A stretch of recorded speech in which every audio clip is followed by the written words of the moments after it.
Oke, kita mulai materi atau ya bimbel cuan hari ini ngebahas tentang momentum identification. Loh, kok ada coretan?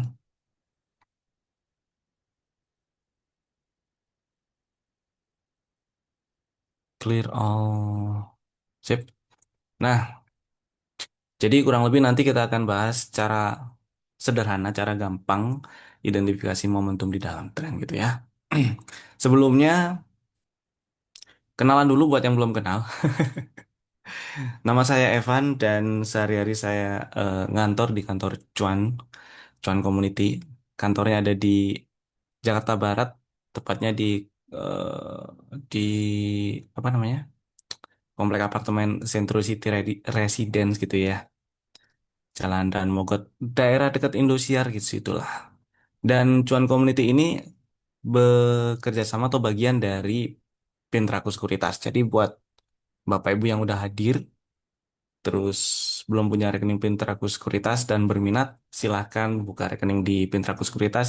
Bisa buka rekening langsung dengan download dulu aplikasi Profit Anywhere di handphone gitu ya, mau iOS atau Android bisa. Kemudian klik daftar di pojok sebelah kanan bawah. Kolom kode ID isi dengan 3355 dan kolom kode referralnya dikosongin aja nggak apa-apa. Atau scan barcode ini boleh. Dan di Pintraku Sekuritas juga ada beberapa account pilihan ya. Ketika baru pertama daftar nanti ada pilihan account reguler, syariah, dan derivatif itu. Kemudian kalau misalnya enak bukan misalnya tapi enaknya ya bikin account yang reguler dulu boleh atau yang ya reguler dulu boleh lah. Kalau mau yang beli atau jual saham-saham yang ada di dalam list indeks saham syariah Indonesia langsung pilih account syariah boleh. Terus setelah itu kalau mau nambah account ada account derivatif single stock futures account derivatifnya dan kemudian ada account margin dan ada account day trade juga gitu ya. Itu untuk account reguler. Kalau account syariah nggak bisa tuh. Gitu ya, kurang lebih. Kalau mau nanya-nanya ntar langsung japri saya juga boleh. Nah, sekarang kita masuk ke pembahasannya. Eh, Identifikasi momentumnya kita pakai bantuan indikator momentum indikator. Momentum indikator ini sebenarnya ada banyak, ada beberapa. Tapi di sini yang mau saya share adalah yang sering saya pakai, yaitu RSI atau Relative Strength Index gitu ya. Beberapa sinyal dua di sini bisa dipakai atau bisa ditemukan juga di eh, beberapa momentum indikator yang lain gitulah. Jadi kita bahasnya di RSI dulu. Relative Strength Index itu tampilannya kayak gini nih. Ditampilin kalau di chart itu tampilannya dalam bentuk diagram eh, garis gini ya, line chart. Karena dia itu osilator, dia selalu berosilasi berarti ya. Ada batas bawah dan atasnya yaitu 0 dan 100. Jadi range-nya dia terbatas bergerak di dalam range 0 sampai 100 gitulah. Kemudian ada area-area tertentu yang di bisa dinamain gitulah dan dan menunjukkan menunjukkan suatu sinyal itulah ya. Nah, di sini ada area 0 sampai 30. Area di bawah 30 sampai 0 itu biasa disebut dengan area oversold. Kemudian area 70 sampai 100 biasa disebut dengan area overbought. Kemudian di tengah-tengah biasanya ada garis bantu yang menunjukkan kalau di situ adalah tengah-tengahnya yaitu 50. Tujuannya cuman buat batasin batasin batasin apa namanya? Kalau di situ adalah tengah-tengahnya gitu. Oh, sebentar. Mana ya? Hmm. Nah, garis bantunya itu cuman batasin kalau di situ adalah tengah-tengahnya. Oke. Duh, annotate saya mana? Oh ini. Kemudian si RSI ini nggak perlu dihafal rumusnya, nggak apa-apa. Yang penting konsepnya adalah dia ngebandingin rata-rata gain atau rata-rata yang naik dibandingkan dengan yang turun. Jadi simpelnya itu kalau misalnya RSI-nya itu jalan naik, berarti tekanan belinya lebih besar daripada yang turun. Apalagi jalan naiknya, gerak naiknya, arahnya ke atas itu di atas 50. Berarti yang naik itu lebih banyak daripada yang turun itulah. Lebih menang daripada yang turun. Kalau naik tapi masih di bawah 50, tekanan belinya gede tapi masih lebih gede, tapi masih lebih banyak yang turun dibandingkan yang naik. Konsepnya kurang lebih kayak gitu. Jadi nggak perlu dihafal rumusnya, yang jelas, yang penting mudeng konsepnya aja. Kemudian dia bisa digunakan untuk mengukur kekuatan harga karena dari konsepnya tadi yang dijelasin ya. Jadi kalau misalnya RSI-nya tuh naik, oh berarti ini tekanan belinya, RSI-nya tuh naik, tekanan belinya gede nih, gitu loh. Bahasa gampangnya gitulah. Yang naik lebih banyak daripada yang turun gitu ya, apalagi di atas 50 kejadiannya gitu lah. Kalau jadi kalau ada zigzag atau arah harganya naik terus besoknya naik lagi, nah tuh berarti kan ada keberlanjutan. Nah, tuh eh, apa namanya? Yang naik lebih gede, tekanan belinya gede gitu kan. Apalagi kejadian di atas 50 dan lebih lagi kalau kejadiannya di atas 70 berarti gede banget tuh tekanan belinya. Bahasa teknikalnya ya momentumnya lagi kenceng banget lah. Terus kemudian ada period juga yang bisa di-apply di RSI. Periodnya tuh standar ada 14 lah ya. Yang dipakai 14 biasanya period standarnya. Sebentar, ini kamera saya yang nyala yang mana nih? Video setting. Oh,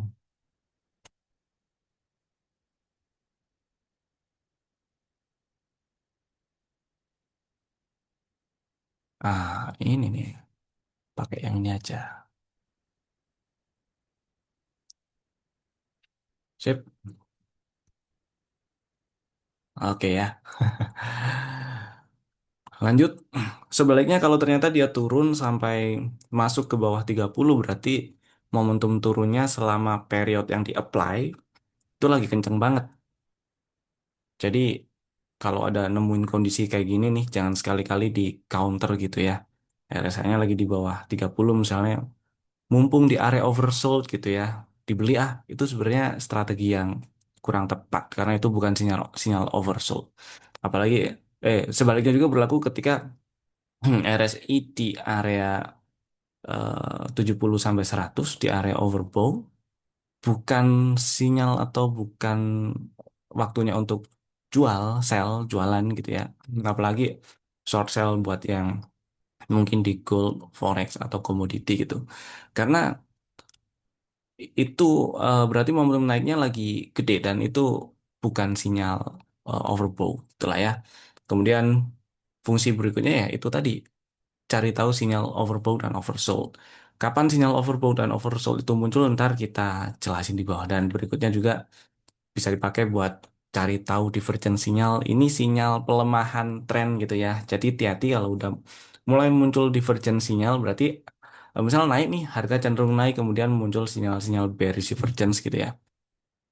Itu tandanya uptrendnya udah melemah. Tapi bukan berarti uptrendnya selesai ya. Beda cerita tuh uptrendnya melemah dengan uptrendnya selesai. Seperti apa contohnya nanti akan dijelasin ya. Nanti bisa dilakukan juga contoh barengan saham Carmino. Oh iya dong, ada ada contohnya jelas.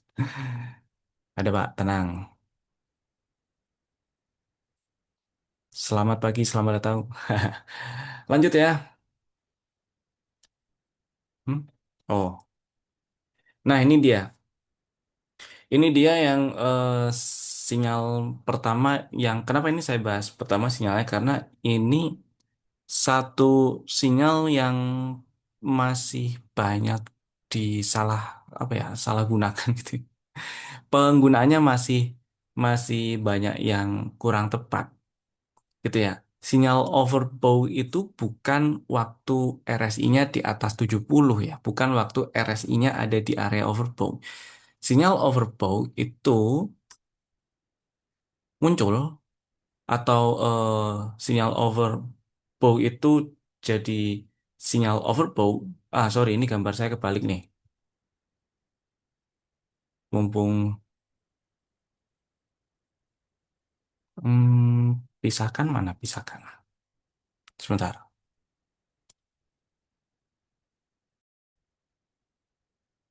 Oke. Nah, ini ya, udah dibenerin. Jadi sinyal overflow itu bukan ketika RSI lagi ada di atas 70, ada di atas ada di range 70 sampai 100, di atas 70 itu bukan sinyal overflow tuh. Itu RSI-nya baru di area overflow aja.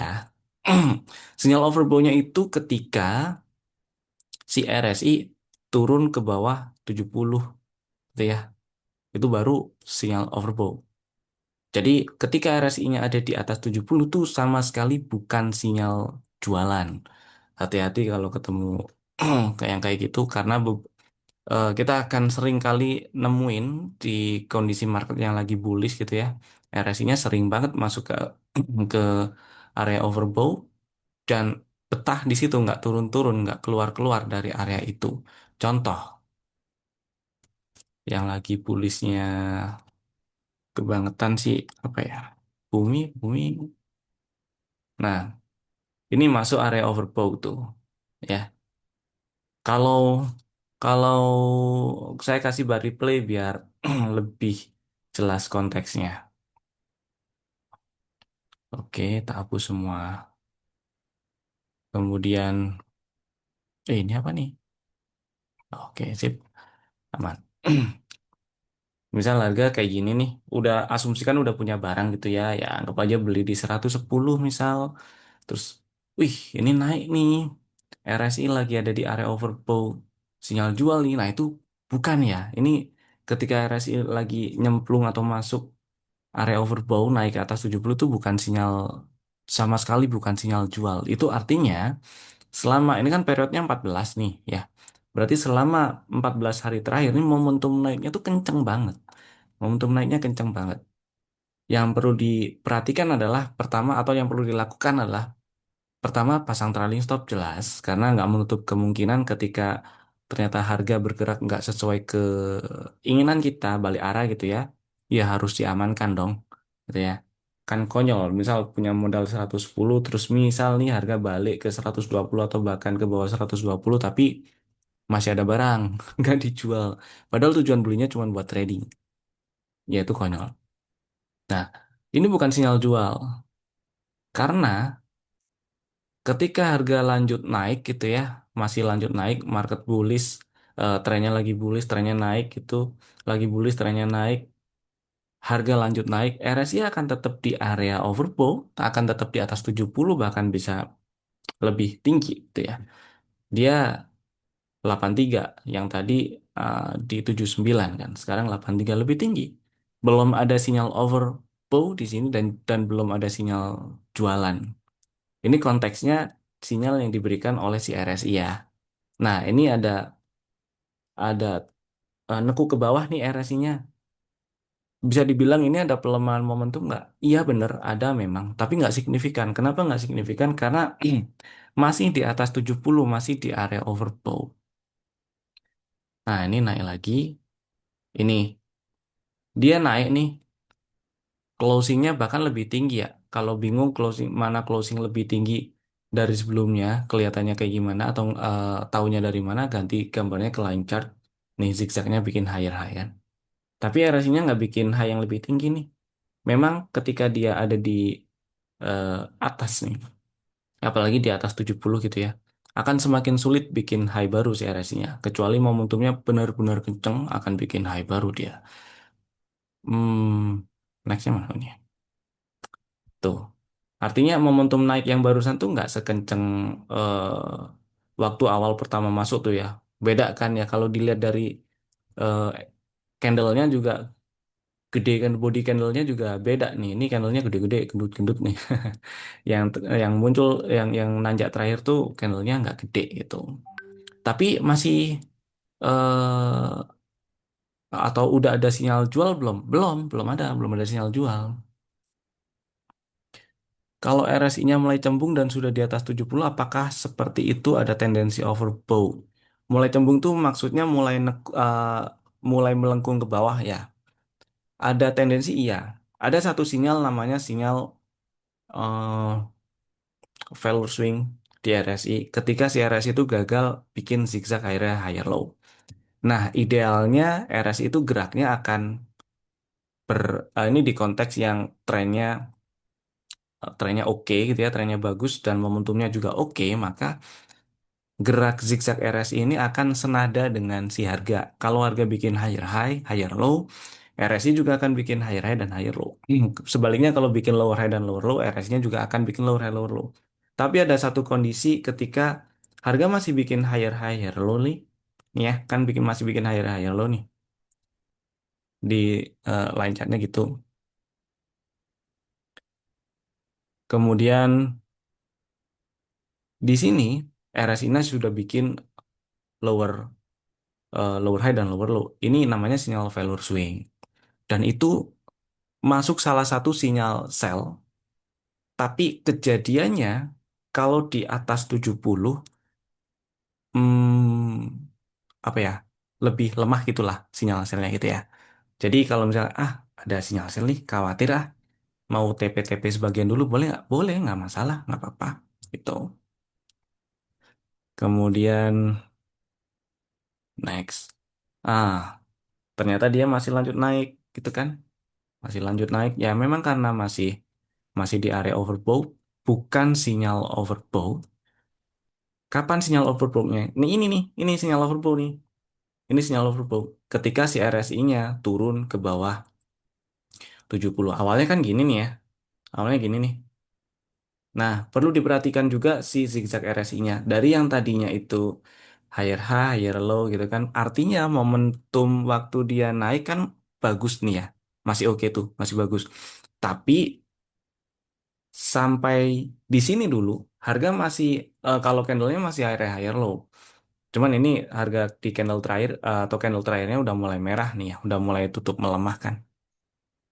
Terus perhatiin juga si RSI-nya, udah mulai bikin zigzag lower high lower low di area overbought. Nah, ini mulai jaga-jaga boleh, TP-TP dulu lah sebagian-sebagian, nggak apa-apa. Tapi hati-hati, jangan sekali-kali langsung pasang order short sell gitu ya, terutama buat yang lagi trading di gold, forex atau komoditi karena ini bisa dipakai untuk sinyal ini strategi ini bisa sinyal inilah bisa dipakai untuk instrumen apa aja selama chartnya masih rapi lah gitu. Nah, ini baru ada sinyal overbought didukung juga dengan pelemahan momentum yang berturut-turut terjadi sebelumnya. Jelas ya. Jadi boleh nggak jualan waktu ada sinyal ini? Boleh, nggak apa-apa, sah-sah aja. Kalau misalnya saya masih mau hold, boleh nggak? Ya nggak masalah, tinggal pasang trailing stopnya di mana gitu ya. Di akhir, saya akan jelasin juga mau kayak gimana pun struktur, struktur market structure-nya itu sangat penting.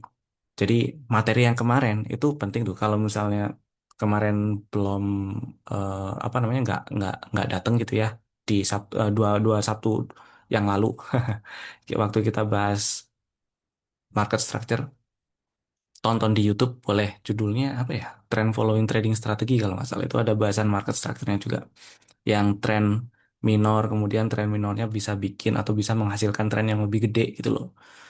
Nah, itu ngaruh tuh. Tapi jualan di sini boleh nggak, atau TP di sini boleh nggak? Boleh, nggak apa-apa, sah-sah aja. Ini baru ada sinyal over sorry, overbought gitu ya. Ya begitulah. Dan ingat, sinyal overbought bukan berarti ini sinyal kalau uptrendnya berakhir ya. Kapan uptrendnya berakhir? Balik lagi ke structure.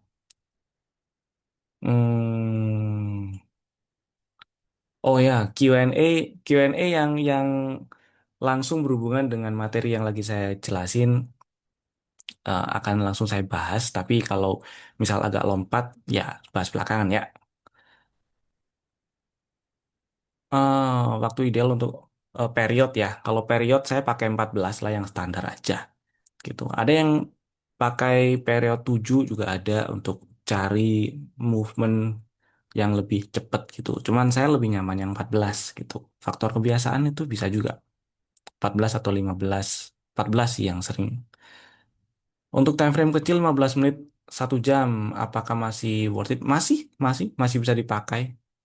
Pada dasarnya technical bisa dipakai di time frame setuju ya. Setuju lagi. Pada dasarnya technical analisis bisa dipakai di time frame manapun. Nah, itu maksudnya bisa dipakai di time frame manapun selama chartnya itu masih rapi lah. Kalau pembalikan arah di bawah eh, pembalikan arah RSI di bawah area 70 di bawah area overbought, apakah juga dibilang overbought? Bukan, bukan. Itu nanti di belakang saya jelasin. Salah satu sinyalnya pembalikan arah di situ adalah value swing yang tadi saya sebut di awal ya. Kemudian berikutnya bisa juga ada divergent sinyal. Nah, nanti itu ada penjelasannya. Sekarang kita lanjut ke materi selanjutnya. Oversold. Nah, selanjutnya sih oversold ya. Sama lah kebalikannya ya. Oversold ini, sinyal oversold ini ketika RSI-nya tuh naik dari bawah 30 ke atas 30. Jadi bukan waktu RSI-nya di bawah 30 ya. Hati-hati. Jadi mana nih? Ada nih banyak banget contoh-contoh yang kayak gini. Kayak ini nih. Ini sinyal oversold-nya itu, nah misal kondisi kayak gini ya. Nah ini belum. Nah ini udah nyemplung ke bawah 30 nih, udah masuk area oversold. RSI-nya 29 ya angkanya. 29 kelihatan ya. Kemudian apakah ini waktunya beli? Belum, belum, belum. Jangan sekali-kali langsung nabrak di kondisi yang kayak gini ya. Kalau konteksnya kita cuma lihat dari sinyal yang diberikan RSI. Kalau RSI-nya kita ngelihat, oh ini masuk area oversold nih, oh berarti ini sinyal beli dong. Bukan. Kapan sinyal belinya? Ketika confirm ini jadi sinyal oversold. Kapan confirmnya? Ketika RSI-nya naik lagi ke atas 30. Nah, ini belum nih. Bahkan setelah dia nyemplung ke bawah 30 tadi, ini harga masih lanjut turun. Nah, kalau harga masih lanjut turun, RSI-nya juga masih akan tetap di bawah 30, malah lebih rendah. Ini baru dia naik lagi ke atas 30, baru bisa dibilang ada sinyal overbought nih. Bisa dong beli, boleh nggak apa-apa. Di mana stop loss-nya kalau ada sinyal kayak gini? Ya di bawah low yang terakhir aja boleh. Di bawah low yang terakhir ini nih. Sambil diperhatikan area-area belinya di mana ya. Ini kebetulan dia muncul sinyal overbought itu di area-area yang juga jadi area eh, demand lah, itulah ya. Nah, sorry ya oversold. Thank you Om diingetin. Sering kebalik-balik apalagi kalau lagi jelasin dua-duanya sih emang. Nah, muncul sinyal oversold di area-area beli itu akan sangat menyenangkan. Ini outside ini order blocknya di sini nih. Nah, muncul sinyal oversold setelah ngetes area order block, bagus banget, boleh dibeli gitu. Ya, jadi bukan waktu nyemplung sinyal beli dari RSI-nya itu dari sinyal oversold itu bukan waktu RSI-nya ada di bawah 30 ini, bukan di sini, juga bukan di sini, tapi ketika dia naik lagi ke atas 30 gitu ya. Gampang sih ini clear harusnya. Kemudian selanjutnya ada ini sinyal divergence baru. Sinyal divergence, sinyal pelemahan dari suatu tren lah ya. Secara umum ada dua divergence, ada reguler dan ada hidden divergence. Ini yang reguler yang biasa dulu lah, divergence yang biasa. Ada juga nanti yang hidden divergence-nya. Nah, si divergence yang biasa ini tanda pelemahan suatu tren. Ada dua juga, bullish divergence dan bearish divergence. Bullish divergence itu munculnya di ujung bearish, di ujung tren turun. Jadi munculnya di bawah mestinya. Setelah ada entah itu koreksi atau downtrend. Yang jelas di ujung downtrend, entah itu downtrendnya downtrend gede, downtrend yang major trend atau yang minor trend. Misalnya ini nih, setelah harga naik ada koreksi kan? Downtrend kan ini ya, secara definitif ada zigzag harganya lower high lower low. Kemudian muncul sinyal bullish divergence. Ingat, sinyal bullish divergence bukan berarti itu adalah akhir dari downtrend. Jadi sinyal bullish divergence ini cuma nunjukin kalau downtrendnya ini udah melemah. Kapan dia jadi pembalikan atau memberikan tanda kalau downtrendnya ini selesai, ya balik lagi ke strukturnya tadi ya. Ketika dia naik nge-breakout last lower high terakhir gitu ya. Nah, kalau di sinyal bullish divergence, last lower high terakhir itu adalah neckline. Ini ya, ini neckline-nya nih. Ini kan low, ini lower low kan. Jadi sinyal bullish divergence itu ketika harganya bikin lower low, ini low, dia bikin lower low, RSI-nya bikin low yang lebih tinggi, higher low. Nah, di titik puncak di antara dua low itu adalah neckline. Ya kan? Kalau kita sambungin lagi atau kita cocokmologi lagi ke materi yang bimbel cuan sebelumnya, yaitu market structure-nya. Ini kan selama harga nggak naik ke atas lower high terakhir itu ya, berarti kan downtrend ini belum selesai ya. Ketika harga udah nembus lower high terakhirnya, berarti downtrend yang kebentuk sejak sini sampai situ udah selesai, itu kan. Nah ini sejalan nih dengan sinyal si divergence ini. Ketika udah breakout neckline, maka sinyal bullish divergence ini sah jadi sinyal bullish reversal. Dan biasa juga dibilang ini double bottom ya, ini neckline-nya juga kan. Jadi konsepnya mirip sama dengan si double bottom. Hmm, Kemudian kenapa saya bilang kalau muncul sinyal bullish divergence bukan berarti itu downtrendnya selesai. Balik lagi ke contoh nih. Baik, contoh lagi. Kebetulan yang kebuka bumi ya, ini bukan pom-pom loh. Oh, tadi contohnya kayaknya bumi juga dah. Bumi nggak sih kayaknya tadi contohnya. Ini deh, ya. Di sini, ini contohnya tadi yang ini kan.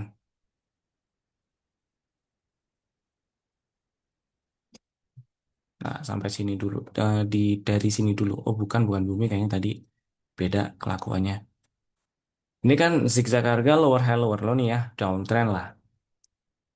Terus kita lihat ternyata harga bikin lower low lagi kan. Nah, puncak di antara dua low ada di sini kan. Last last lower high-nya di sini nih. Selama berapa nih angkanya? 116 nggak di breakout, nggak ditembus, maka sekalipun ini ada ada sinyal bullish divergence, maka itu bukan berarti downtrendnya selesai. Dan kalau kondisinya baru kayak sekarang ini belum ada bullish divergence juga. Kapan ada sinyal bullish divergence? Ketika minimal di sini ada tanda-tanda bullish reversal dan RSI-nya nekuk ke atas lah ya. Jelas kalau ada tanda bullish reversal sih ini RSI-nya nekuk ke atas. Nah ini minimal kayak gini lah. Kita bisa anggap oh ini ada bullish divergence nih. Nih ya, ini low-nya kan bikin low baru yang lebih rendah nih, ya kan? Terus low harganya ya, bikin lower low. Si RSI-nya bikin higher low. Nah ini bullish divergence nih. Apakah tanda kalau downtrend-nya ini selesai? Bukan, ini bukan tanda kalau downtrend ini selesai. Downtrend konteksnya dari puncak Juni sampai harga terakhir yang nampak di chart ini ya.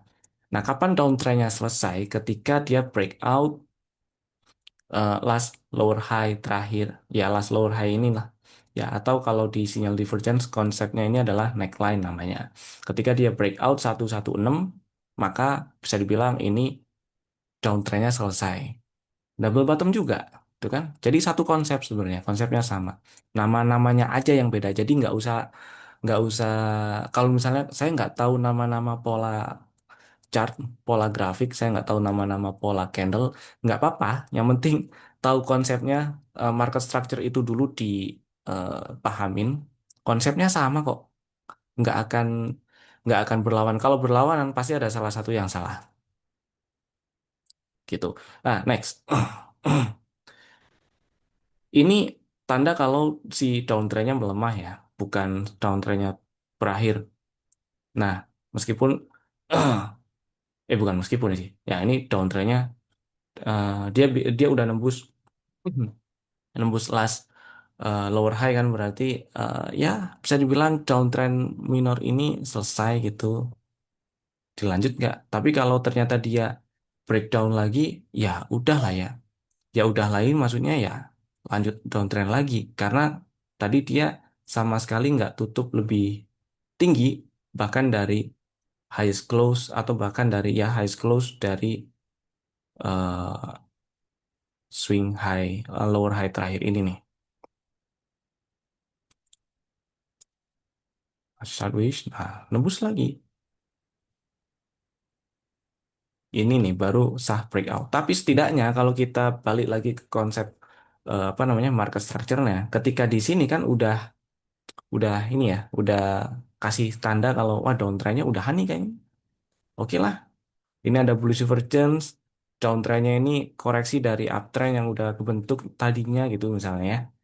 Kemudian bolehlah saya beli stop loss-nya berarti di 102 gitu kan di bawah 103 ini nih. Oke, misalnya udah beli gitu kan atau ngantri bebas lah. Yang penting stop loss-nya di bawah 103 tadi dan seterusnya. Begitu. Sebaliknya, si sinyal bearish divergence ini adalah tanda uptrend-nya itu melemah. Nah, sinyal ini muncul ketika harga bikin higher high, tapi RSI-nya bikin lower high. Contohnya kayak gini nih. Ada nggak? Ini nih. Ini ada bearish divergence juga nih di sini. Di contoh yang tadi kita bahas tuh sinyal over apa? Overbought. Lupa lagi. Nih ya. Ini ada sinyal bearish divergence nggak? Ada. Coba perhatiin harganya dulu dah. Bikin swing high baru nggak? Iya kan? Ini high pertama, terus dia turun. Nah, lebih jelasnya, misal dari bawah sini nih, dia naik ke sini kan, terus dia naik ke sini. Ini kita anggap sideways karena sebelum dia turun, bikin lower high, lower low candle-nya dia nggak bikin high baru ya. Baru sini bikin high baru, ini bikin higher low lagi, ini bikin higher low. Oke, nggak ada, masih belum ada tanda bearish reversal, masih lemah lah ini. Nextnya coba kita lihat, tapi zigzag RSI-nya coba lihat, berturut-turut bikin bikin high yang lebih rendah dari sebelumnya kan, bahkan low-nya juga nih. Nah, baru di sini ada sinyal bearish reversal yang cukup kuat. Terus ada sinyal bearish divergence. Apakah tanda kalau si uptrendnya selesai? Bukan, bukan tanda kalau uptrendnya selesai nih. Tanda kalau uptrendnya melemah. Kapan uptrendnya selesai? Konsepnya sama kayak tadi, kayak yang konsep downtrendnya selesai. Uptrendnya selesai kalau dia turun ke bawah last higher low terakhir. Kok last higher low terakhir? Turun ke bawah higher low terakhir.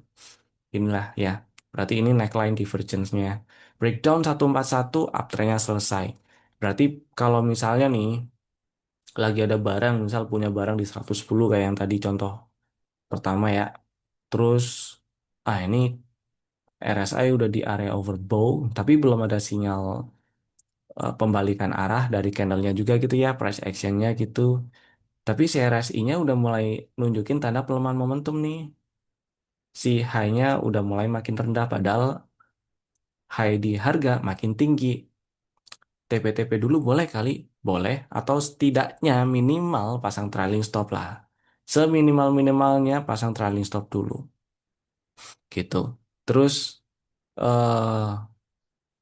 trailing stop berikutnya, di mana trailing stop berikutnya adalah di neckline divergence-nya. Jadi neckline divergence-nya kan di sini nih 141 ya. Jadi ketika breakdown 141 turun ke 140 ya udah jualan semuanya, sisanya dijual gitu maksudnya. Clear ya? Karena ketika saya mau cari contoh signal bearish divergence yang beruntun nih ya.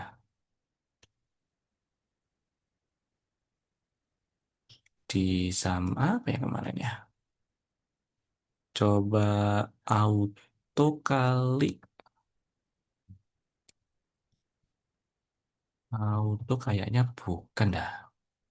Salah saham.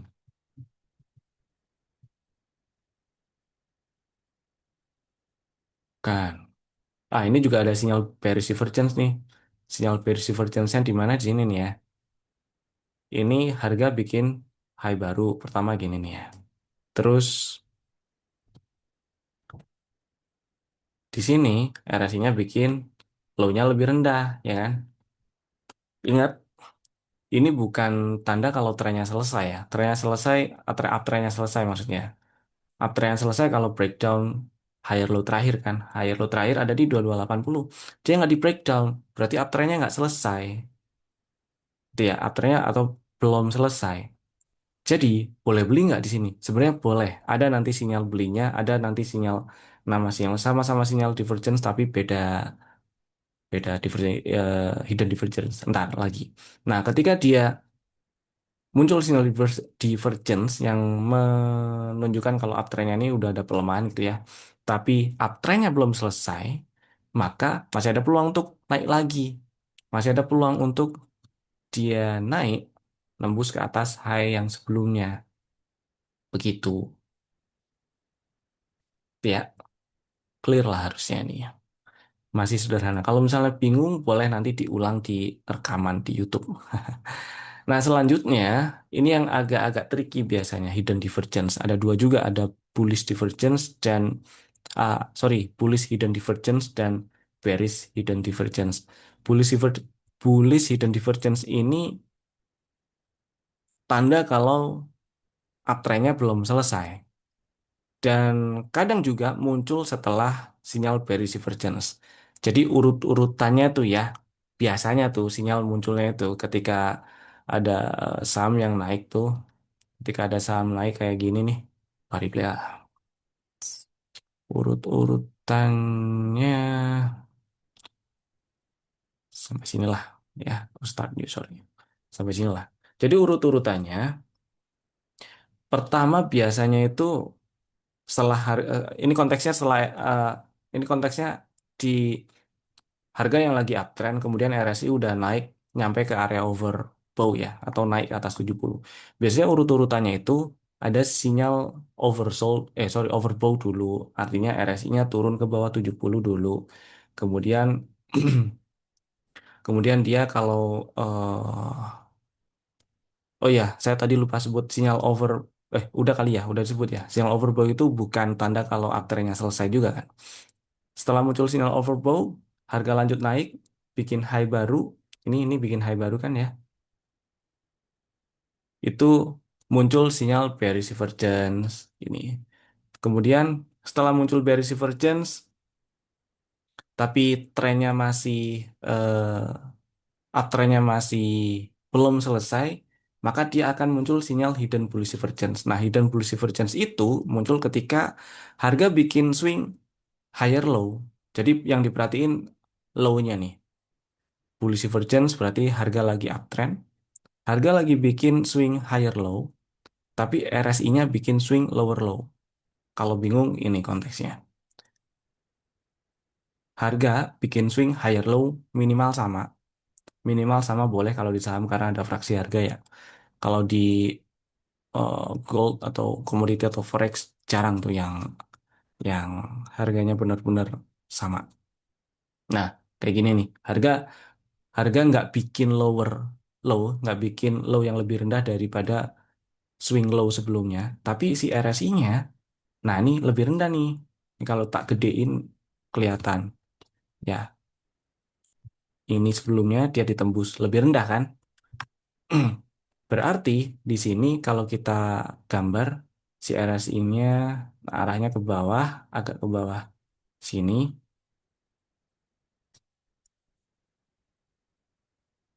inilah ya. Si harga kebetulan ini sama. Nah, dulu baru masih enggak kan ya?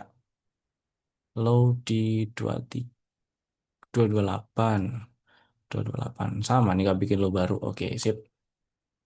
Gini, ini sinyal hidden bullish divergence juga. Nah, kapan kita bisa manfaatkan sinyal hidden bullish divergence ini untuk strategi? Pertama, info yang disampaikan oleh si eh, apa namanya momentum indikator ini RSI ini pertama adalah momentum uptrendnya ada pelemahan nih, uptrendnya udah mulai melemah, tapi belum selesai, gitu ya. Dari mana taunya belum selesai? Belum selesai. Sorry, pertama dari mana taunya momentumnya udah melemah? Dari sinyal bearish divergence, ya. Kemudian yang kedua dari mana taunya uptrendnya belum selesai? Dari harganya yang belum bikin low lebih rendah daripada swing higher low terakhir dan si RSI-nya juga bikin sinyal hidden bullish divergence. Gini ya, clear ya. Low-nya terus bikin, malah kalau kita urut dari sini nih, low-nya terus-terusan bikin low yang lebih rendah. Itu kan. Oke, clear ya. Kemudian kapan kita bisa masuk? Dan bisa nggak kita pakai sebagai strategi trading di sini nantinya? Bisa. Kapan bisa masuk? Tunggu sinyal bullish reversal di candle-nya. Sinyal bullish reversal kayak gimana? Lihat price action-nya ya. Gampang-gampangan ganti gampang-gampangan ini maksudnya kalau misal nggak hafal pola-pola candle gitu ya. Kemudian bingung cari sinyal bullish reversalnya kayak gimana? Gini aja. Ubah candlenya ke line chart, cari zigzag higher higher low. Ini kan masih low low nih. Atau setidaknya dia nembus ke eh, lower high terakhir gitu ya. Konsep tren, konsep apa market structure yang kemarin dijelasin di bimbel cuan sebelumnya. Kemudian nextnya mana? Oh ini. Nah, ini belum nih. Oke, bikin higher high, higher low nggak? Bikin nih. Ada sinyal rebound nggak? Ada. Mau dipakai jadi strategi beli bisa nggak? Bisa.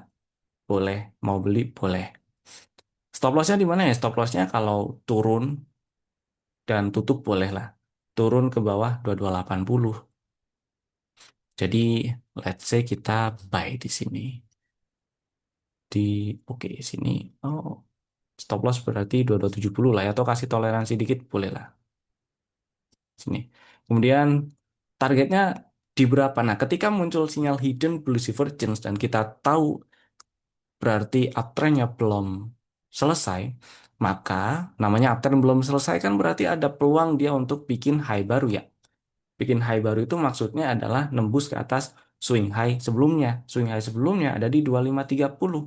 Ya meskipun naiknya cuma sampai ke 2540 berarti kan itu udah nembus ke atas 2530 tuh. Jadi bolehlah kita targetin di 2530 misalnya gitu ya. Ya rasionya kurang oke sih. Tapi oke lah secara konsep gini. Kalau misalnya target yang rasional kan di 2530 nih paling enggak gitu ya. Maksudnya anggap aja paling tinggi target rasionalnya di sini nih yang aman di 2530. Tapi kalau saya beli di 2730 kok risk reward rasionya jelek ya. Saya mau benerin atau perbaiki risk reward rasionya dong. Gimana caranya? Bisa nggak? Boleh-boleh aja. Boleh nggak? Boleh-boleh aja ya. Tinggal turunin area belinya aja. Berarti belinya diturunin di misalnya pokoknya sampai minimal 1/2 gitu ya. Nah, sini lah, berarti belinya di 2350. Dapat atau enggak itu yang saya nggak tahu. Misal nggak dapat tuh kan berarti. Nah kalau tadi langsung beli dapat. Nah resikonya kayak gitu aja. Kalau tadi langsung dibeli di berapa? 2730 ya dapat. TP di berapa? 2530 dan tuh ya sesimpel itu cara ngelihatnya. Hmm, next. Nah, kalau Bapak Ibu ingat, saya juga pernah munculin strategi beli di dalam list rekomendasi ya, auto. Strateginya itu beli di sini nih, beli di area ini, beli di area ini, dan stop loss di 2400 kalau nggak salah ya. Sebenarnya cukup kalau tutupan di bawah 2430. Tapi stop lossnya seingat saya di bawah 2400 lah. Targetnya saya agak lupa targetnya di berapa, tapi waktu itu rasionya masih 1/2. Jadi kita hitung, anggap aja di sini lah ya. Nah, sini. Kemudian waktu itu untuk strategi tanggal 31 Oktober kalau nggak salah. Eh, bukan ding, bukan yang ini, bukan, bukan. Bukan yang ini. Bukan 31. Oh iya benar-benar yang ini 31 Oktober. Sorry, sorry. 31 Oktober. Nah, kenapa saya masukin ke strategi trading? Pertama ya, uptrendnya kan masih belum selesai nih. Artinya masih ada peluang naik kan. Kemudian yang kedua, dia tanggal 30 Oktober ini naik menguat 2,4%, tutup di 25,50. Bahkan tutup lebih tinggi dibandingkan penutupan tertinggi di bulan sebelum-sebelumnya. Betul ya? Momentum naiknya bisa dibilang oke nih, masih oke. Tahu dari mana masih oke? Ini ya, di yang tadi tuh fungsi RSI yang bisa ngukur kekuatan harga tuh maksud saya adalah ngukur ini loh, waktu dia itu nge-break out suatu resisten atau nge-breakdown suatu support, kita bisa lihat kita bisa cari tahu dengan gampang dengan lihat si RSI. Kalau dia waktu nge-breakout resisten di sini, nge-breakout resisten konteksnya, kalau bingung resistennya di mana, tak gambarin. Terus kalau misalnya bingung cari area resistennya di mana, gampangnya itu inilah. Nah, ini kan puncak pertama nih. Terus direspon jadi resisten gitu ya. Ini juga jadi resisten. Terus kan ini ada puncak lagi nih. Nah, ginilah ya. Anggap aja ini area-area resisten. Dia nge-break out nih si resisten. Terus si RSI-nya di sini bikin higher low zigzagnya. Itu momentumnya bagus. Apalagi harga tutup di atas area resisten. Ada nggak waktu nge-breakout resisten tapi RSI-nya nggak bikin zigzag higher low waktu jalan naik? Ini kan konteksnya dia lagi jalan naik ya. Ada nggak? Ya ada aja. Berarti itu momentumnya lagi momentum naiknya waktu nge-breakout resisten itu kurang kuat gitu. Nah, kalau momentumnya kuat kayak gini, peluang untuk dia lanjut dalam waktu dekat ke depan itu gede daripada dia turun sampai nge-breakdown apa ya ini area-area area area dimensi ini. Ini karena alasan berikutnya karena ada nge-breakdownnya pakai rally gitulah. Nah, area base-nya daripada nge-breakdown area base-nya. Nextnya, nah disamperin dan membal. Makanya waktu itu strategi ini nggak pakai lama nyampe TP. Itu. Coba kita lihat juga di mana contoh lagi. Ini nih. Ini ada contoh lagi. Untuk strategi trading jangka pendek bisa nggak? Bisa loh. Untuk strategi trading jangka pendek juga bisa. Contohnya ini nih. Gini ya, trading jangka pendek berarti kita ngelihatnya nggak perlu jauh-jauh ke belakang. Jauh-jauh banget gitu kan. Nah, misal kayak gini. Kemudian waktu kita lihat di sini trennya, hai, di sini ada hidden blue divergence juga ternyata. Saya mundurin dikit dulu ya. Nah, nangkep nggak di mana hidden bullish divergence-nya? Harga bikin zigzag higher low. Kalau bingung zigzag higher low-nya di mana, saya gambar dulu. Sini naik. Kemudian ini ya inside bar naik, naik, naik. Nah, ini baru low, low, low. Naik, sip. Turunkan ke sini ya. Ini kan. Dia bikin zigzag. Sama ya. Harganya sama nih. Nggak bikin low yang lebih rendah. Tapi RSI-nya bikin low yang lebih rendah kan? Masa kurang clear kayak gini? Ya, RSI-nya bikin low yang lebih rendah. Nah, kalau kayak gini nih, tinggal tunggu sinyal bullish reversalnya. Ternyata sinyal bullish reversalnya sekaligus nge-breakout resisten minor. Resisten minornya di mana di sini inilah ya. Resisten minornya di breakout. Kalau kita ganti ke line chart juga dia bikin zigzag higher low juga itu. Nah, si RSI-nya ini lebih tinggi nih. Puncak yang sebelumnya juga ditembus gitu ya. Artinya, ini ada peluang untuk lanjut naik. Nah, tinggal berstrategi sesuai dengan resikonya masing-masing. Berstrateginya maksudnya gimana ya? Boleh langsung dibeli nggak apa-apa. Yang penting stop lossnya itu di sini. Stop lossnya kalau turun ke bawah 2090. Nah, misal nih, kalau beli di sini nih ya, stop loss di berapa berarti? 2080. Terus kita hitung target kan. Kita mau cari-cari target di area sini, receiver rasionya nggak sampai 1:1, tapi ini adalah target yang rasional. Kalau misalnya kita mau ambil target sini dulu lah, atau naik-naik dikit gitu ya. Naik-naik dikit di area-area 2390 gitulah. Anggap aja di situ dulu. Kemudian, boleh nggak kita ngantri? Boleh. Ngantrinya di mana? Lihat price actionnya. Cara gampangnya ngecitnya ya ganti ke line chart. Nah, puncak tertingginya di mana? Konsep tren ingat kan? Di minggu lalu juga dibahas. Kalau uptrend kan bikin zigzagnya kayak anak tangga gini ya. Bikin higher higher low, high yang lebih tinggi, low yang lebih tinggi. Nah, ini kan di harga, zigzag harganya maksud saya. Ini kan,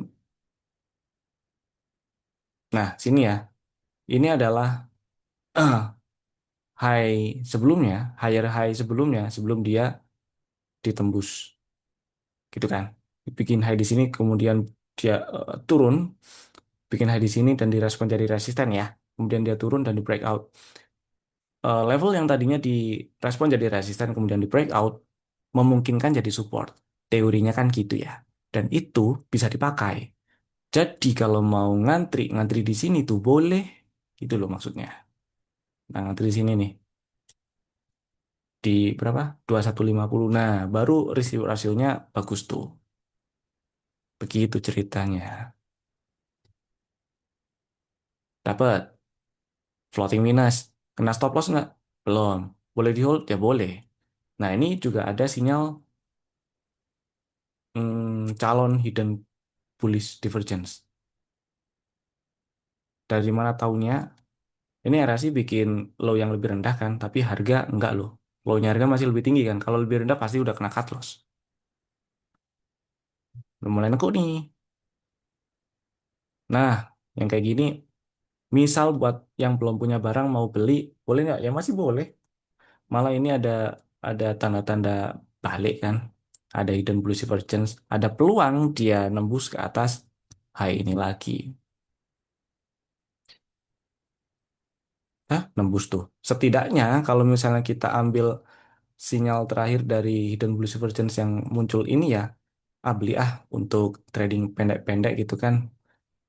Ini belum belum multi time frame nih, baru di daily doang kita ambil sinyal dan bullish divergence di sini. Kemudian misalnya udah dibeli, udah nyampe target, lunas targetnya. Nah, dari strategi yang awal belum kena stop loss dan masih bisa di hold tuh kalau mau.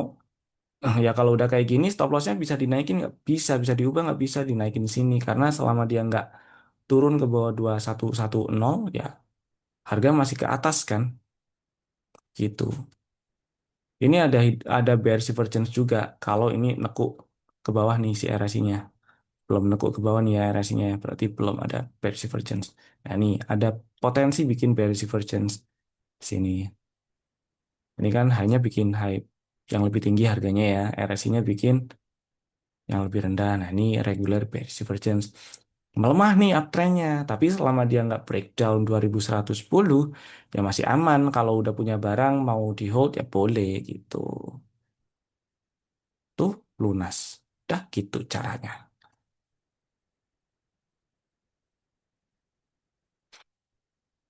Terlihat mudah, iya memang. Bukan berarti karena ini apa kita bari play dan kita bahas chart yang udah kejadian ya. Kemarin, kalau ingat kemarin kita bahas BWPT kan, sempet ya.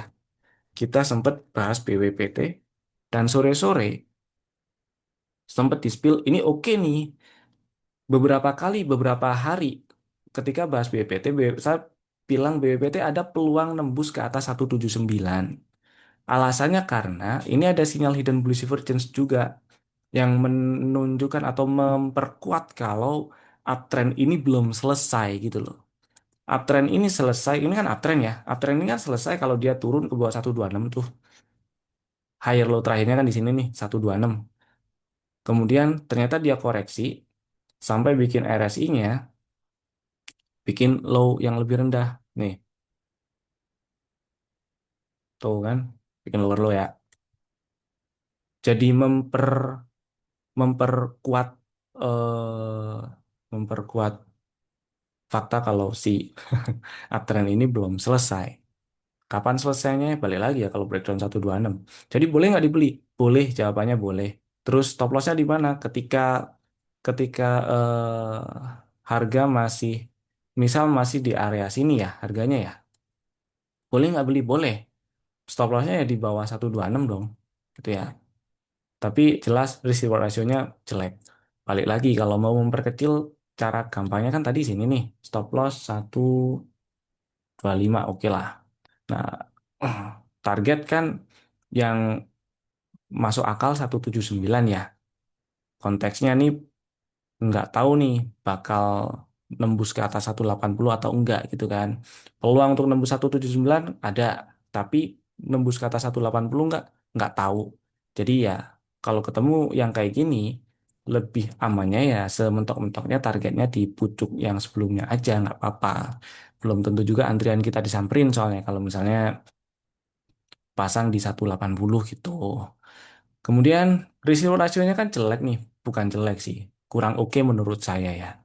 Karena 1 banding 1, pengennya saya tuh minimal potensi rewardnya itu 2 kali dibandingkan risiko. Nah untuk ngejar itu ya tinggal adjust aja kalau beli di 151 berarti ini ya, kan risiko rasionya masih 1 banding 1.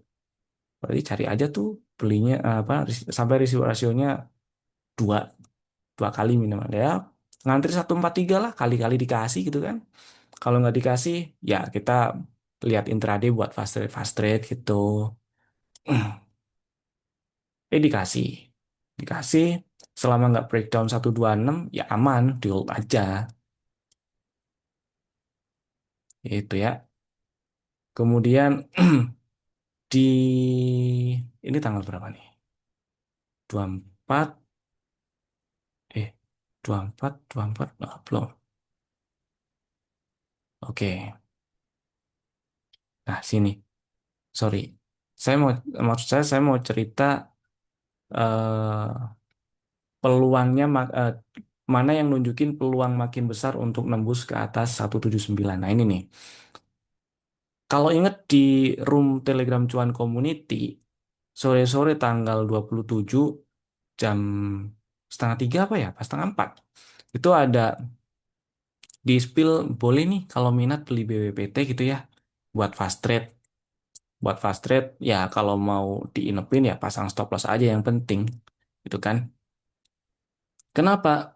Kenapa di spill? Karena waktu itu di intraday-nya sih nendang itu momentumnya juga oke. Nah, di sini sampai di closing tanggal 27 dia tutup di 170 ya. Kalau kita perhatikan zigzag harganya, ini inside bar terus higher low kan. Kemudian kalau kita lihat pakai line chart jadi ada zigzag higher low dan di RSI-nya juga bikin higher low nih gitu kan. Artinya apa? Harga naik di tanggal 27 ini momentumnya juga oke gitu loh, momentumnya juga kuat. Kecuali nih dia waktu nge-break out inside bar ini nih momentum si RSI-nya tutup di misal di 64 gitu atau 63 gitu ya. RSI-nya di situ nggak lebih tinggi daripada puncak sebelumnya. Puncak sebelumnya kan di sini nih. Nah, ini kan di breakout, ditembus gitu ya.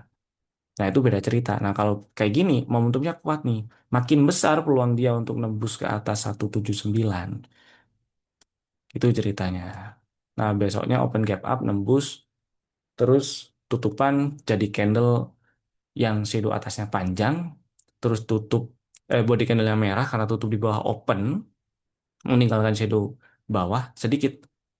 Ini jadi ada rejection ya di area 179. Tapi Bukti bahwa waktu itu kesimpulan kalau uptrendnya belum selesai, ya bener ya. Masih ada peluang nembus ke atas 179, ya ini ditembus. Nggak urusan waktu closingnya di atas 79 atau di bawah 79, yang penting tembus saja. Yang penting kita udah ada sesuatu yang bisa dipakai untuk bikin strategi trading, risk reward rasionya masuk, di entry bisa, dan in the end of the day kasih cuan gitu. Pernah pernah nggak kondisi kayak gini dan ternyata kena stop loss? Pernah, ada juga. Tapi secara statistik lebih banyak yang win atau win rate-nya masih tinggi. Jadi itulah kenapa strategi ini masih relevan dari dulu sampai sekarang. Begitu ceritanya. Dan sinyal hidden bullish divergence, hidden bearish divergence itu kebalikannya. Jadi muncul di downtrend, mana ya? Cari contoh downtrend. Eh, coba kali ya. Dia nggak ada, belum belum. Cari contoh downtrend itu Unilever yang dulu-dulu sih, itu gampang.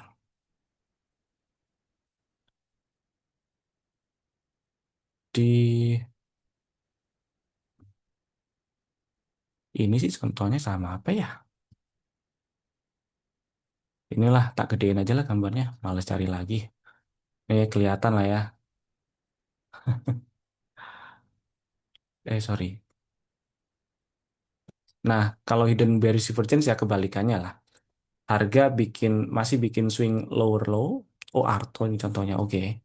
Masih bikin lower low tapi RSI-nya bikin higher low. Seolah-olah oke, naik nih, seru nih naik ya. Si RSI-nya naik nih nanjak. Tapi ini menjelaskan kalau downtrendnya belum selesai. Kapan downtrendnya selesai? Ya ketika lower high terakhir ini di breakout gitu ya. Urutannya kayak tadi tuh, muncul sinyal oversold. Kalau tadi kan overbought ya, setelah sinyal oversold, kemudian muncul sinyal bullish divergence. Nah, ini sinyal bullish divergence-nya ya. Muncul sinyal bullish divergence, tanda kalau downtrendnya melemah. Kemudian setelah bullish divergence, oh downtrendnya melemah nih, bisa lanjut jadi berakhir nggak downtrendnya? Ternyata enggak. Naiknya juga lemah. Naik apa namanya? Momentum yang ngedorong harga naik itu nggak kuat. Tahu dari mana nggak kuat? Karena waktu harga naik, ini RSI-nya sampai ngotot nih, ngebreak high sebelumnya, tapi harga nggak nggak bisa nembus lower high sebelumnya nih. Jadi downtrend masih tetap jalan, belum berakhir. Ya ujung-ujungnya break low lagi, downtrendnya berlanjut. Gitu aja terus, gitu ya. Clear my drawings. Dan eh di ujung, apa kok di ujung sih? Jangan lupa juga kok di ujung, sorry. Jangan lupa juga market structure itu penting diperhatiin. Kayak tadi ya, meskipun ada sinyal-sinyal pelemahan tren, selama strukturnya itu belum berubah, trennya belum berakhir, ya jangan di counter, gitu aja. Coba lihat beberapa saham BRMS, Medco, ADMR, Adaro, namanya resi sama dengan saham dan. Oke, kita study case terakhir karena udah jam 10 lewat ternyata. Ini materinya udah selesai, udah thank you juga sih. Nah, apa tadi? BRMS, oke. BRMS tak hapus dulu, oke. Di sini ada sinyal bearish divergence nggak? Ada. Mana sinyalnya? Ini nih. Kelihatan ya? Tuh, sinyal bearish divergence. Ini. Kemudian neckline-nya atau titik low yang jadi tanda kalau itu di breakdown maka uptrend-nya selesai. Di mana ya di sini. Uptrend minor ya maksudnya. Uptrend minor yang selesai. Itu di sini nih. Kalau kalau struktur eksternalnya atau tren gedenya masih uptrend. Tapi tren minornya di sini nih. Nah, ketika dia muncul sinyal bearish divergence, lanjut dia breakdown neckline bearish divergence-nya atau turun ke bawah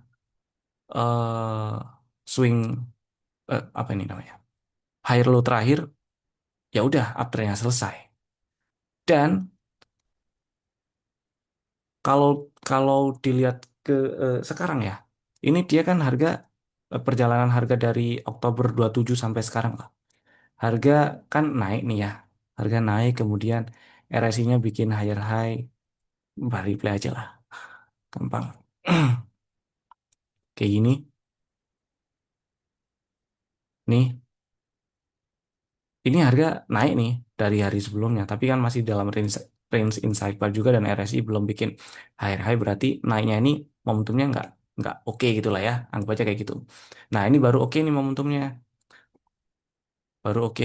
Tapi kalau saya ketemu kondisi kayak gini nih, karena dia udah breakdown higher low terakhir, maka naiknya ini saya nggak nggak ambil kalau maksudnya gini, kalau ada strategi beli, saya nggak ambil target yang di pucuk sini gitu loh. Paling saya ambil target di sini itu mana tuh 1075 atau 1050 gitu dulu. Terus area belinya di mana? Sorry, sebelum area beli ya stop lossnya dulu. Stop lossnya di mana? Di sini. Stop lossnya di 835, berarti di bawah 840. Ya berarti cari area beli yang sedekat mungkin dengan area stop loss. Misal beli di sini itu boleh nggak? Ya boleh. Beli di berapa tuh? 920 gitu ya. Beli di 920. Stop loss di 835 ya. Terus targetnya 8 1050 lah. Rasionya nggak terlalu oke juga itu. Next. Oke, kita next. Turun, samperin, dapat, turun lagi, akan kayak gitu terus. Nah, ini waktu naik kemarin si momentumnya juga masih oke ya, karena bikin high baru kan. Naik sideways aja di sini. Nah, nggak nggak nggak di, nggak disamperin tuh 1050-nya sampai sekarang malah. Sorry, kok tak cepetin. Mau bahas satu-satu kok. Oke ya.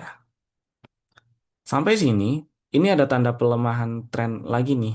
Tanda pelemahan trennya di mana? Karena dari yang tadinya, sini dulu lah ya. Tadinya RSI-nya bikin higher low terus kan ya. Lower, higher, higher low terakhirnya kan di sini nih. Dia waktu naik belum berhasil tuh bikin high baru. Nah, malah ditembus. Ditembus berarti ini, wah momentumnya ada pelemahan nih. Itu. Jadi kalau misalnya udah ada cuan itu mau TP-TP dulu boleh lah. Itu maksudnya. Itulah yang membuat kalau misalnya ditanya dan ngebahas BRMS beberapa hari yang lalu ya, eh, opini pribadi saya nggak bukan nggak terlalu minat ya, emang belum minat beli BRMS. Karena in konteks maksudnya di kalau kita lihat trennya juga, uptrend minornya udah selesai. Saya pengen bukan pengen sih, ngarepnya ada koreksi yang lebih dalam dulu biar enak gitu, atau paling nggak bikin sideways yang clear gitu. Kalau emang dia mau bikin sideways, range-nya di antara 1190 sampai ya bawahnya 840-an itulah gitu. Medco juga, kalau Medco, nah si Medco nih kemarin di tanggal ini, sorry kurang mundur dikit, sini dulu dah, sini ya. Sampai sini momentumnya kan atau RSI-nya kan masih konsisten bikin lower high lower low nih ya. Kok sampai sini kurang mundur berarti. Sampai sini berarti. Nah, tapi ternyata ini, nah, lower high terakhir si RSI-nya ditembus nih, tuh kan? Oke, ada perubahan perilaku lah ya. Nah, ada perubahan perilaku dan bisa kita lihat juga sinyalnya di sini ya, price action dan setup segala macamnya lah. Intinya ini momentum waktu dia jalan turun itu udah mulai-mulai melemah nih, ada tanda-tanda pelemahan. Tapi ingat, ingat ini kan harga bikin zigzag lower high, lower low ya. Dimana taunya inilah ini kan. Nah, oke. Si RSI di sini malah bikin high yang lebih tinggi dari sebelumnya kan, gitu kan? Tapi harga belum nembus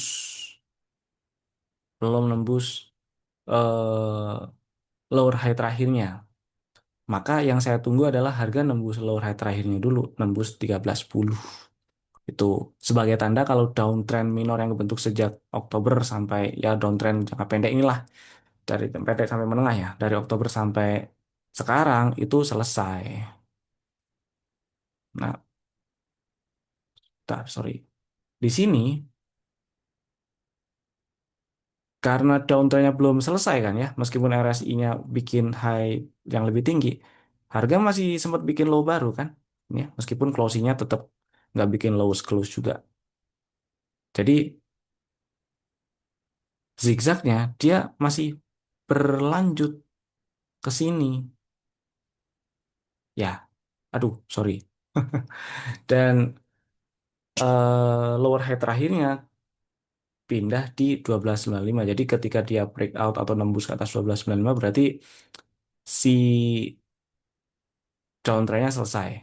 Dan kita lihat RSI-nya, ini udah mulai lebih tinggi nih low-nya. Ada potensi bikin bullish divergence. Tuh, dia langsung naik tuh. Bullish divergence ya bisa dianggap ini sinyal value swing juga karena terlalu pendek gitu ya. Dan dia sekaligus naik nge-breakout si lower high terakhir. Downtrend minornya ini udah selesai, maka bisa ditarik Fibonya segala macam. Makanya kemarin muncul juga di list rekomendasi. Itulah ceritanya. Ya, masih datar-datar aja ini kan ya. Nah, beda cerita kalau, sorry bukan beda cerita. Ini kalau misalnya mau langsung dibeli di 13.20 boleh nggak? Ya boleh, nggak apa-apa. Stop lossnya tapi di bawah sini nih. Stop lossnya di bawah 12.40. Targetnya di mana? Yang masuk akal ya di sini targetnya. Di 13.90, 13.80, 13.85 atau seatas-atasnya sinilah, oke lah, 14.30 gitu. Risk ratio-nya oke nggak? Saya rasa enggak kalau maksain misalnya belinya di sini gitu ya. Stop loss di sini, target misal di sini nih. Ya masih 1/2 kalau sorry. Salah di sini kan tadi. Masih 1/1 lebih dikit kan. Itulah kenapa kemarin strategi yang ada di rekomendasi itu masih ngantri agak bawah supaya lebih gede risk rasionya dan peluang cuannya ini kalau kita ambil target di sini pun masih 1/2. Tuh ya, ADMR, Adaro, dan seterusnya. Screening, sorry ya, nggak dibahas semua. Kita bahas study case-nya next aja. Udah 10-15 juga. Dan apa namanya, kurang lebih kayak gitulah. Kurang lebih kayak kayak tadi yang dijelasin cara simple baca momentum di dalam trennya gitu ya. Dan screening apa tuh? Screening bullish divergence. Kebetulan saya nggak punya. Kebetulan sih saya nggak punya. Saya kalau screening cuman cari saham yang di atas MA20 atau di atas MA10. Udah itu doang. Sisanya ya udah pakai mata. Gampang kok ngelihatnya sinyal bullish divergence itu nggak susah. Toh kenapa eh, saya nggak punya sinyal screening bullish divergence dan kenapa saya nggak bikin dan nggak pakai gitu ya? Karena sinyal bullish divergence bukan sinyal pembalikan harga, sinyal pelemahan tren doang kan. Jadi ya cukup pakai mata misalnya ini MA20 nih di tanggal 27 Desember gitu ya. Si Medco ini kesaring tuh. Dia ada tuh di tanggal 6 Desember 2024 yang lalu dia dia masuk ke screening kalau misalnya kita carinya ya saham yang harganya di atas MA20. Dan di sini udah muncul juga bullish divergence. Tinggal ya tinggal apa market structure-nya udah oke nggak? Uptrend-nya udahan belum gitu kan? Ini uptrend-nya belum udahan ya udah ada hidden bullish divergence juga ya lanjut turun. Ini ada bullish divergence lagi. Gitu aja terus. Ada bullish divergence lagi itu. Terus, nah ini downtrend-nya udahan nih. Downtrend-nya udahan. Tapi ternyata naiknya nggak gede. Nah itu naiknya seberapa banyak, kalau masalah naiknya seberapa banyak atau sinyal ini bisa gagal atau enggak ya bisa. Tapi secara statistik lebih banyak yang berhasil. Dan kalau kita kita observasi lagi ke belakang kenapa ini gagal, ternyata tren yang lebih gedenya kan masih sideways dan ada area-area yang lebih bawah yang belum dites itu loh maksudnya. Ya, di sini kemudian kalau misalnya bulan April lalu tanggal 10, nah screening saham yang apa namanya di atas MA20 ini kejaring nih masuk. Ini ada bullish divergence juga, ya kan? Harga bikin bikin lower low harganya, si RSI bikin higher low. Ini sukses nih ya, kan? Downtrend berakhir dan berlanjut happy. Wah, cakep nih. Ada hidden blue divergence juga dan lanjut. Begitulah ya.